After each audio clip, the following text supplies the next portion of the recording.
Demək olar ki, bizim həm ata tərəf babalarımız, həm ana tərəf. Bunlar bu qədimi sənətkarları olurlar.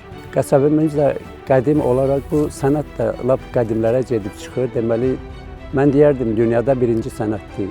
Başımda olan papaq ta günümüzə qədər gəlib çıxır. Məsəl ködəkçələri, nümunələr. Dəri işin biraz, onlarda da yeniliklər çox gedib. Ancaq mən istəyirəm bu sənətin qədimi formasını yaşadığım sonraki nəsillərə ötürüm. Qəsəbəmizə çoxlu xaricdən qonaqlar gəlir, turistlər gəlir. Min illər boyu olmayan bir inkişaf bu 70-80 ildə getdi.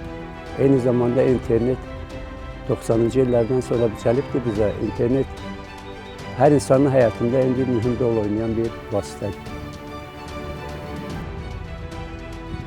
İnternetdən görənlər olub, mənim məhsullarım dünyanın bir sıra ölkələrinə gedir. Məsələn, Avropa ölkələrinə, Amerikanın özünə. Azərbaycanlılar da alır, xaricilər də alır. Azərbaycanlılar alıb orada aparıb nümayiş edir. Orada rəqs qrupları var, nümayiş edirlər. Bir də idman sahəsində olan idmançılarımızı aparıb nümayiş edir. Və Türkiyədə, sonra İtaliyada, İspaniyada, İngiltərədə, bir də Rusiya Vladivostokdan, yəni mən internetə qoymuşdum, oradan qonaqlar gəlmiş turistlər. İnternet bizim həyatımızın bir payıdır, bir parçasıdır.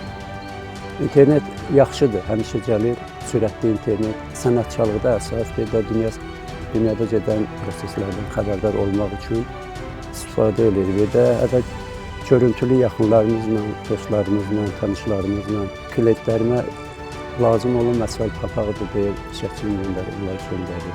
Sağ olsun dövlət, çəkibdir, istifadə edirik. Çox yararlanırıq, çox əla oldu, çox yaxşı oldu, çox razıyıq.